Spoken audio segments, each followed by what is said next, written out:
En Côte d'Ivoire, lorsque la médecine moderne coince, certains médecins n'hésitent pas à glisser des mots aux patients pour les orienter vers cet homme, Dr Aka Félix.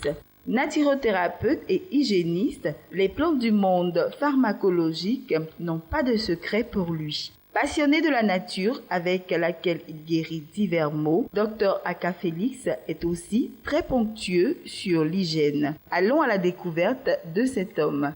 Je suis Dr Aka Félix, je suis hygiéniste naturothérapeute, diplômé de l'Académie nationale d'hygiène et de médecine naturelle du Québec.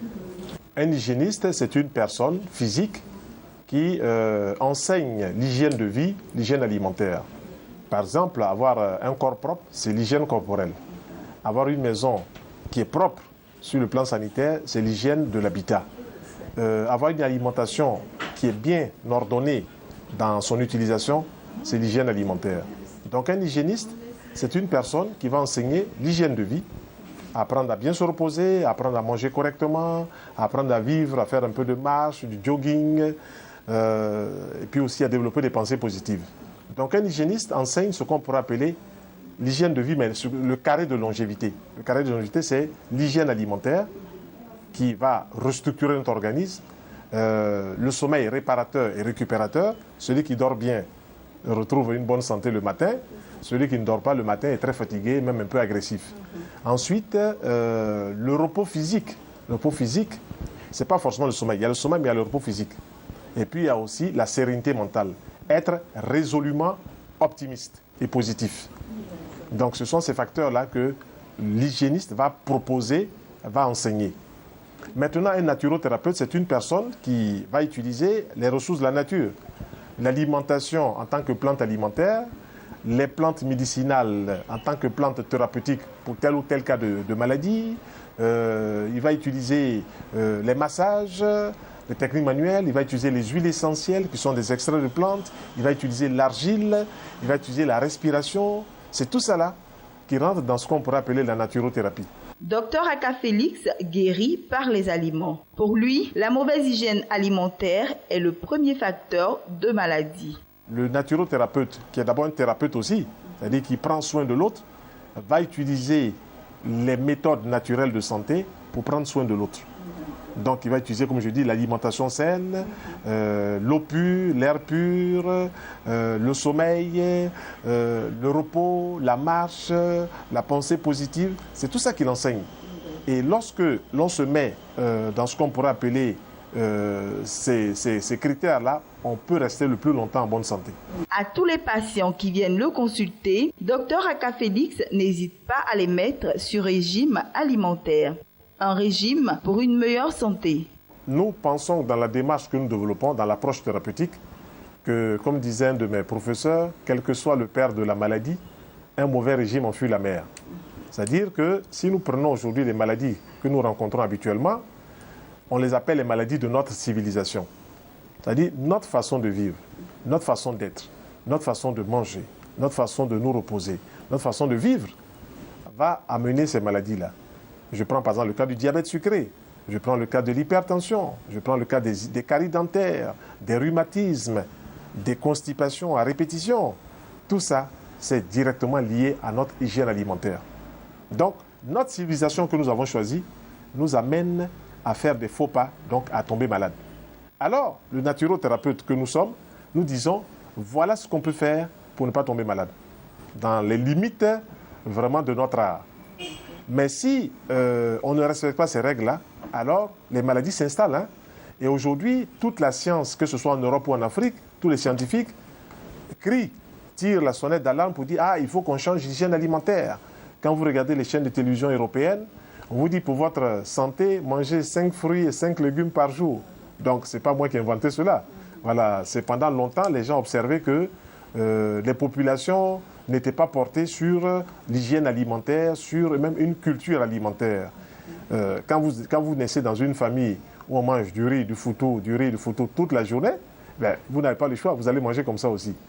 Le jour où vous sortez de cette famille-là, vous découvrez d'autres choses, et puis vous voyez des gens qui disent « Moi, j'aime pas les fruits, moi, j'aime pas le riz, mais moi, j'aime pas la pomme, mais moi, j'aime pas la mangue. » Pourquoi? Parce que la culture dans lesquelles nous avons été éduqués ne nous a pas enseigné cela. Tout ce qui est régime alimentaire, pendant un certain temps est bon. À partir d'un certain temps, par exemple, un régime alimentaire pendant 10 jours, 15 jours, 21 jours, ça va. Après cela, le régime devient déséquilibrant. Pourquoi? Parce qu'il manquera des éléments. Voilà. On vous dira, par exemple, mangez que des fruits. D'accord? Les fruits sont bons. Sur 15 jours, sur 3 semaines, sur un mois. Après, il faut apporter d'autres éléments. Si vous n'apportez pas d'éléments, il y a les facteurs limitants qui s'installent, les carences s'installent. Donc, d'un côté, on a fait du bien à son corps parce qu'on a apporté des vitamines, des sels minéraux, mais de l'autre côté, on n'a pas de protéines. On n'a pas les glucides qui vont permettre de donner de l'énergie et tout ça. Donc, c'est pour cela que dans l'alimentation que nous proposons, on retrouve un éventail, une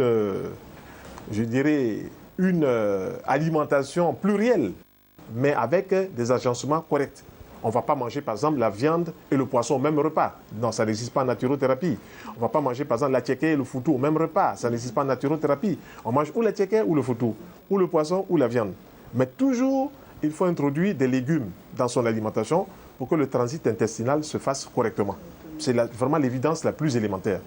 Convaincu que la nature est capable de soigner et de prendre soin des êtres vivants, Dr Aka Félix propose à ses patients des traitements à base de plantes sous plusieurs formes. Les plantes sont présentées en vrac. Vous avez derrière vous des plantes en vrac. Ici, il y a des plantes aussi en gélules. Donc les plantes sont séchées, elles sont écrasées, elles sont micronisées, elles sont mises en gélules.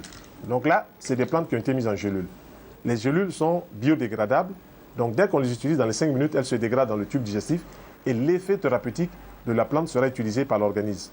Une sorte de biodisponibilité du médicament pour l'organisme qui va l'utiliser à son profit. Donc les plantes, il y a les plantes en gélules, il y a les plantes en gouttes, il y a les plantes en solution. Voilà, donc les plantes sont présentées sous différents aspects. Mais ce qui est important, c'est d'avoir la plante totale, c'est-à-dire le totum. Quand vous prenez une plante, il faut que vous ayez tous les éléments dedans. Or, dans le médicament chimique, on fait ce qu'on appelle le nébulisa. C'est-à-dire on va prendre la molécule et c'est ça là qu'on va utiliser pour soigner telle maladie.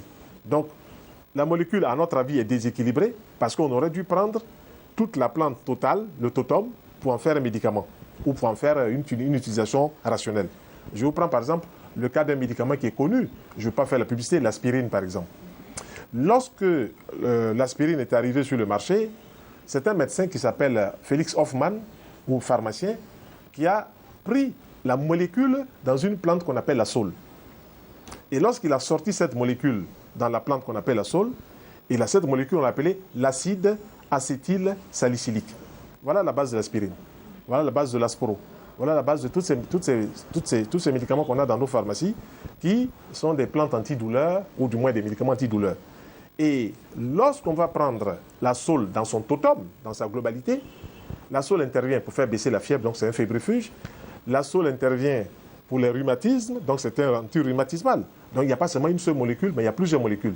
Mais lorsque la science va récupérer donc, cette plante et puis va extraire l'élément qui l'intéresse, elle va déséquilibrer, à notre avis, la plante parce qu'elle va prendre une seule molécule.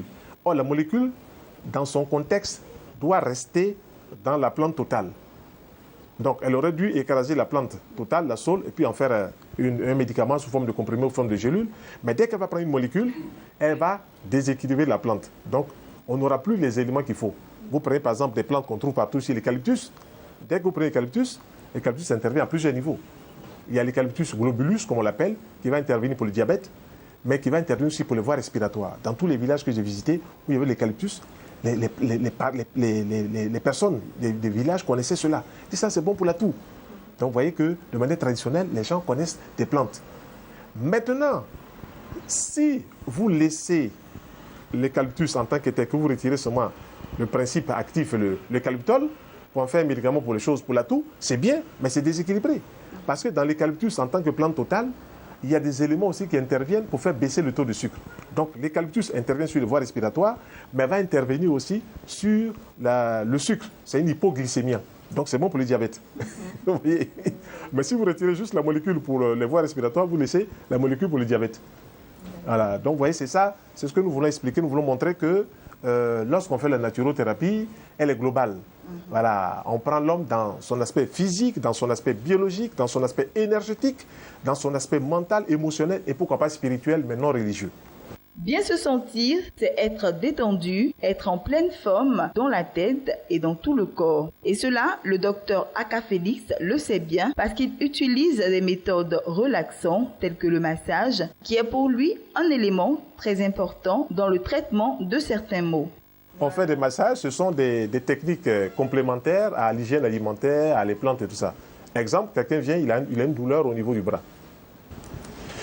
On dit c'est un rhumatisme, l'analyse montre que c'est un rhumatisme. Donc nous allons faire des frictions douces sur les parties, par exemple sur le coude, ou bien sur le poignet, ou bien sur le dos, avec de l'huile végétale normale, huile d'olive, huile de tournesol, de colza, huile d'arachide. Et puis nous allons utiliser des huiles essentielles. Il y a des huiles essentielles, comme je vous ai montré tout à l'heure, l'huile essentielle de menthe, qui ont une action anti-inflammatoire. Donc quand vous allez frictionner cette partie, vous allez disperser la douleur. Et du coup, la douleur disparaît. Ça, c'est l'élément complémentaire. Mais pour que la douleur ne soit plus intégralement, il faut que vous nettoyez le terrain. Quelqu'un qui a mangé beaucoup de viande, qui a pris beaucoup de sucreries en même temps, c'est des choses qui ne se mélangent pas. On le fait lorsqu'il y a des fêtes. Mais si vous amusez à manger de la viande et puis vous boire des sucreries dessus, vous déminéralisez le terrain parce que vous provoquez beaucoup d'acidité. Voilà, ça c'est la biochimie. Voilà. Donc, quand on mange son repas de viande, on ne doit pas mettre toujours des sucreries dessus. À l'occasion, les fêtes. Voilà, les fêtes, voilà, on marque ce moment-là. Après ça, il faut reprendre une bonne hygiène. Voilà. Mais vous voyez des personnes, par exemple, qui mangent un foutou, qui mangent un riz, qui mangent une viande, un poisson, même repas, ce qui n'est pas bon sur le plan digestif, et puis qui arrose ça de sucreries. Soit les gens sont constipés, soit les gens sont malades. Et on le voit, c'est élémentaire. Donc nous disons que tout peut se mettre ensemble, la main gauche peut laver la main droite, donc on se met ensemble, qu'on refasse une médecine vraiment humaine, une médecine qui va aider les gens. Ne restons pas seulement dans les cas d'une urgence où quand on a cassé le bras, il faut courir. Non, c'est pas ça. L'accident n'arrive pas tous les jours. Voilà, quelqu'un est en train de se noyer, voilà, on lui jette une bouée de sauvetage. Voilà, quelqu'un dans une situation, une hypertension à 17 par rapport à son âge, ou à 18, il est vraiment en danger, la médecine intervient pour faire baisser cela. Mais après, il faut apprendre à la personne à nager, il faut apprendre à la personne à pêcher, voilà, du poisson, plutôt que d'attendre toujours que le poisson arrive et tout ça. C'est pas évident. Voilà, donc nous, en tant que naturothérapeutes, nous sommes ouverts à une hygiène générale, globale, holistique, et nous disons que l'homme peut se porter le plus longtemps en bonne santé s'il respecte les règles de base. L'hygiène alimentaire d'abord. Notre contact, je vais donner les numéros des portables plutôt, le 07 90 09 83, le 05 69 21 97, le 01 39 90 75. Voilà des numéros qu'on peut utiliser pour nous joindre rapidement. Notons que, selon l'Organisation mondiale de la santé, 80% des populations africaines ont recours à la médecine traditionnelle. En Côte d'Ivoire, un programme national de promotion de la médecine traditionnelle existe. Cette médecine fait donc son chemin avec la médecine moderne. Reste à œuvrer pour une collaboration optimale entre les deux types de médecine que propose le naturothérapeute Dr Aka Félix. Pour lui, c'est en travaillant ensemble que la médecine pourra apporter le maximum de bien-être aux populations.